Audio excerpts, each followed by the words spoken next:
Bizarre things about the Chris Watts case. While Chris and Shanann Watts appeared to have a perfect marriage, their relationship suddenly changed in the weeks leading up to the murders. According to documents released by the Weld County District Attorney's Office, Shanann had grown suspicious of her husband.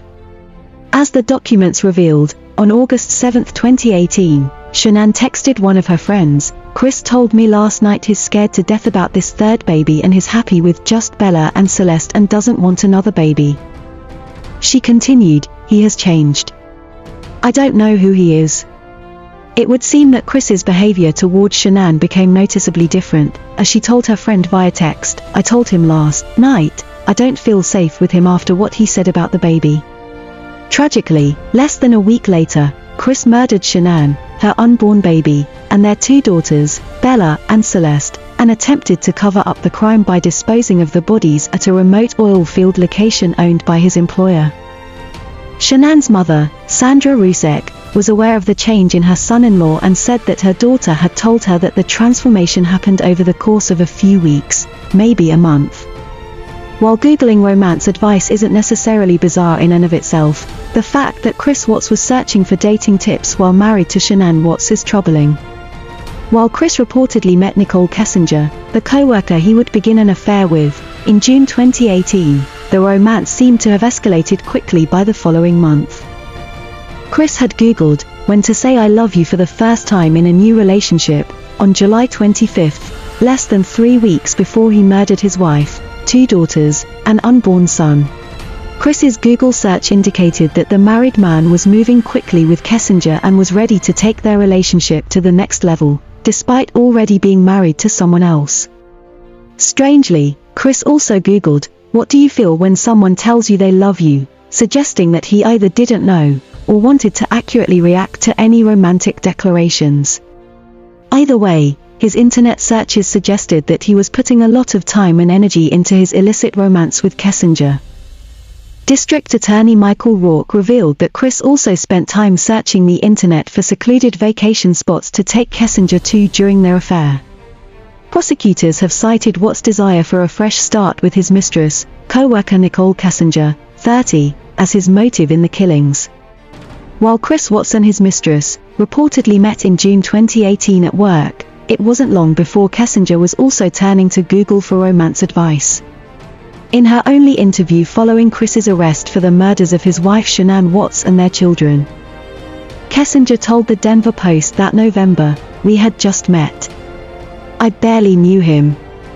However, court documents showed that Kessinger spent over 2 hours searching Google for wedding dresses just 9 days before Chris killed his wife and 2 daughters.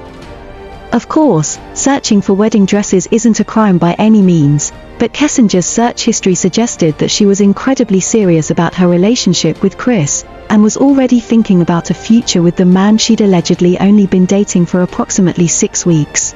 Chris reportedly told Kessinger that he was separated and at the end of divorce proceedings, with his mistress saying that she believed she was dating a soon-to-be divorced man with which there would be nothing wrong. However, Kessinger's search history told a slightly different story.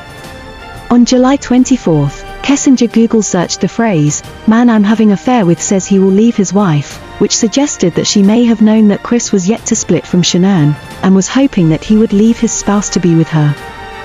In the digital age, it's difficult to conceal information, but Chris Watts found an unusual way to store content he received from his mistress. Per the discovery documents released by the Weld County District Attorney's Office, Watts had a secret calculator application uploaded to his personal phone. This application by all appearances is an operable calculator. When the user enters a secret passcode, the application reveals its true purpose, a concealed storage device for photographs, videos, contacts, even a private browser.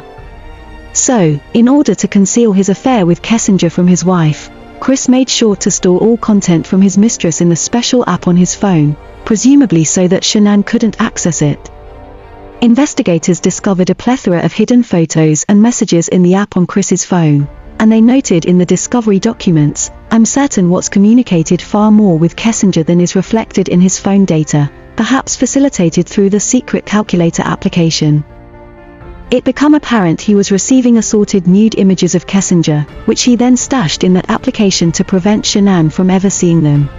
When Shanann Watts was killed on August 13, 2018, she'd just returned from a business trip in the early hours of the morning. Chris Watts had spent the weekend with their daughters, Celeste and Bella, and according to him, they'd had a rather normal time together at home. On Sunday, August 12, 2018, he took the girls to a birthday party. There was a mini pool at the birthday party and his girls had an epic time. They drove back home after the party and he gave his girls a shower and put them to bed. Chris also revealed to investigators that earlier in the morning, after watching some television, he took the girls to Target to purchase a birthday present, and when they got home from running the errand, he fed them leftover, cold pizza. By all accounts, Chris had spent a pretty regular weekend with his two daughters, and there seemed to be indication that he had planned to murder them and their mother just hours later. In hindsight, this normalcy appeared to be extremely chilling. While Chris Watts initially denied murdering his pregnant wife, Shanann, and their children, it later transpired that he'd revealed to a co-worker his plans to visit the remote oil field in Frederick, Colorado, where their bodies were found.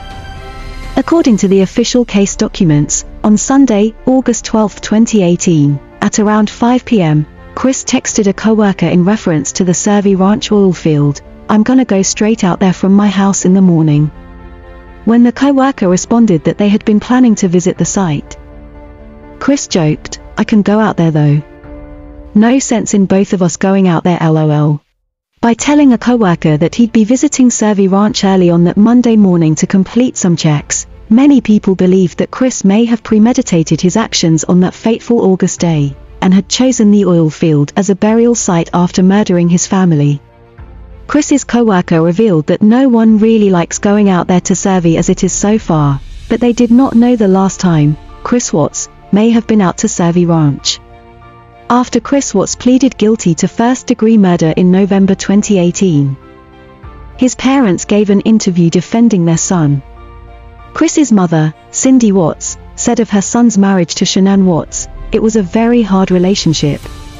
It was a very hard relationship with Shanann, as far as I'm concerned. I couldn't do anything right." Chris's parents also suggested that it was his marriage to Shanann that changed him. He was in sports from when he was 5 until 17 years old, his mom said. "There's not one person you can talk to that will say anything about this kid. He was normal, he didn't have a temper, he was just easygoing like his dad. He's not a monster." Chris's dad, Ronnie Watts, also defended his son and explained, "It's hard for me to believe that he would hurt them girls no matter what. The story he told me that night, I believed it. The way he looked at me, the way he was crying, I believed it." Ronnie is referring to the initial story that Chris gave to the police, claiming that he only killed Shanann after discovering that she'd murdered their two daughters. However, this was, of course, later revealed to be untrue. From prison, Chris Watts reportedly corresponded with author Sherlyn Cadle in a series of letters, phone calls, and meetings, the details of which she subsequently published in the 2019 book, Letters from Christopher, The Tragic Confessions of the Watts Family Murders. Cadle claimed that Chris had told her, "If I had not met Nikki, I would never have killed my family. All I could feel was now I was free to be with Nikki. Feelings of my love for her was overcoming me. I felt no remorse." Chris also revealed, "The darkness inside of me had won, it was still in me though, I thought maybe permanently. I felt evil, swallowed up by this thing inside of me. I felt like I could kill anything and be justified for doing it." Of Chris's mistress, Nikki Kessinger, Cadle said, "Christopher says he loved her like he has never loved anyone else before." Police investigating the Chris Watts murders discovered that he had looked up the lyrics to the Metallica song, Battery, during a respite taken shortly after he murdered and disposed of the bodies of his pregnant wife and their two daughters. One of the reasons then, that some people speculated that Chris's mistress, Nicole Kessinger, might have allegedly been involved in the murders was because of a mysterious text she reportedly sent him soon after the killings had taken place. After Christopher killed his family and drove away, Nikki texted him to look up the song by Metallica band called Battery. I challenge you to look up the full lyrics of this song. I find it interesting that we should believe it's only a coincidence. The lyrics include lines like, smashing through the boundaries, lunacy has found me, cannot stop the battery, pounding out aggression, turns into obsession, cannot kill the battery, cannot kill the family, battery is found in me. On August 15, 2018, less than a week after his wife and daughters disappeared, Chris Watts failed a polygraph test. Tammy Lee, an investigator in the case, conducted the test. Chris Watts didn't just fail his polygraph test, he scored shockingly low. After failing the test, Chris confessed to a version of the truth, which included him alleging that he'd only murdered his wife, after she supposedly smothered their 2 daughters. He claimed that she had killed their 2 girls in response to his request for a divorce, and said he had killed her in anger after she did this. However, he later confessed to strangling his wife during a confrontation over the revelations of his affair. Presumably to save face after failing the polygraph test, Chris concocted a story about what happened to his family, which painted him as somewhat of a victim in the proceedings. However, it was later revealed that Chris killed Shanann first, and didn't murder their daughters, Celeste and Bella, until he'd driven to the oil site where their bodies were found. While Chris Watts' mistress has maintained that she believed he was separated from his wife when they met, police discovered a strange piece of information on Nicole Kessinger's mobile phone. According to the discovery documents compiled by investigators, data from Kessinger's phone showed that she'd Googled Shanann Watts' name the year before she started an affair with Chris, on September 1, 2017.